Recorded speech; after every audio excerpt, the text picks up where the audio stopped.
আসসালামু আলাইকুম প্রিয় দর্শক, সবাই কেমন আছেন? প্রতিদিনের মতো চলে আসলাম এই মুহূর্তের আজকের সবচেয়ে গুরুত্বপূর্ণ আবহাওয়ার খবর নিয়ে। আগামীকাল 30শে মে 2025 রোজ শুক্রবার দেশের মধ্যে প্রবেশ করেছে শক্তিশালী গভীর নিম্নচাপ। সারা দেশে ফের শুরু হয়েছে একটানা ভারী বর্ষণ। আজ সারা রাত ভারতের পশ্চিমবঙ্গ সহ দেশের 8 বিভাগেই 80 থেকে 100 কিলোমিটার গতিবেগে তাণ্ডব চালাবে শক্তিশালী গভীর নিম্নচাপ বা ঘূর্ণিঝড়। সেই সাথে আগামী 72 ঘন্টায় ভারী থেকে অতি ভারী বৃষ্টিপাতের বিরাট বড় দুঃসংবাদ আবহাওয়া অফিসের। অতি ভারী বর্ষণের প্রভাবে বন্যায় প্লাবিত হতে পারে চট্টগ্রাম, সিলেট, ময়মনসিংহ ও রংপুর বিভাগের নিম্নাঞ্চলের শত শত গ্রাম। পাশাপাশি পাহাড়ি অঞ্চলে ভয়াবহ ভূমিধসের সতর্কতা। এদিকে দেশের সব সমুদ্র বন্দরে জারি করা হয়েছে 3 নম্বর সতর্ক সংকেত। সারা দেশেই আগামী 72 ঘন্টা অব্যাহত থাকতে পারে নিম্নচাপের ভয়াল দাপট, এমনটাই জানাচ্ছে বাংলাদেশ ও কলকাতার আবহাওয়া অফিস।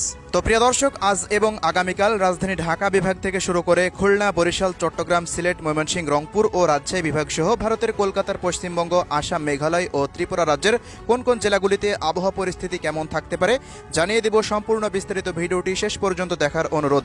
কে কোন জেলা থেকে দেখছেন কমেন্ট করে জানিয়ে দিন। প্রতিনিয়ত আবহাওয়ার খবর পেতে আমাদের ভিডিওটিতে একটি লাইক দিয়ে অবশ্যই চ্যানেলটিকে সাবস্ক্রাইব করে রাখুন।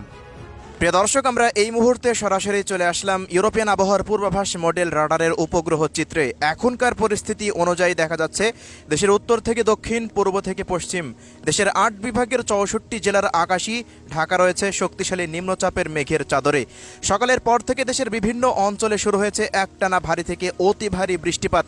নিম্নচাপের তাণ্ডব এখনও অব্যাহত রয়েছে উপকূলীয় অঞ্চলগুলোতে। ঘন্টায় 60 থেকে 80 কিলোমিটার বেগে তীব্র তাণ্ডব চলছে উপকূলীয় অঞ্চলে।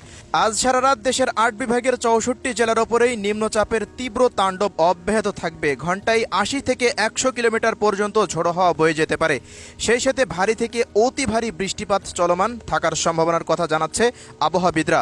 তো প্রিয় দর্শক, এই মুহূর্তে দেখুন বরিশাল, চট্টগ্রাম, রংপুর থেকে শুরু করে খুলনা, ঢাকা বিভাগের প্রত্যেকটা অঞ্চলে ভারী মেঘ তৈরি হচ্ছে এবং রংপুর থেকে রাজশাহী, ময়মনসিংহ থেকে সিলেট বিভাগের অঞ্চলের দিকেও ভারী থেকে অতি ভারী নিম্নচাপের ভয়াল মেঘ তৈরি হচ্ছে।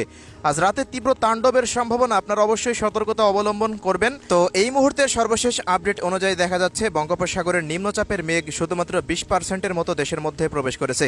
বাকি 80% মেঘ এখনও সমুদ্র অঞ্চলে রয়েছে। পরবর্তী 24 ঘন্টায় আস্তে আস্তে এই মেঘমালাগুলো দেশের মধ্যে প্রবেশ করতে পারে, তীব্র তাণ্ডব চালাবে আগামী 72 ঘন্টা পর্যন্ত, এমনটাই সতর্কতা আবহাওয়াবিদদের। তো প্রিয় দর্শক, এ পর্যায়ে আমরা নিম্নচাপের গতিপথ দেখার জন্য একটু রাডারের স্যাটেলাইট আপডেটে চলে আসলাম। এই মুহূর্তে নিম্নচাপের মেন সেন্টার পয়েন্ট দেখা যাচ্ছে মেহেরপুর এবং রাজশাহী, পাবনা ও শৈলকুপা এই অঞ্চলের দিকে অবস্থান করছে।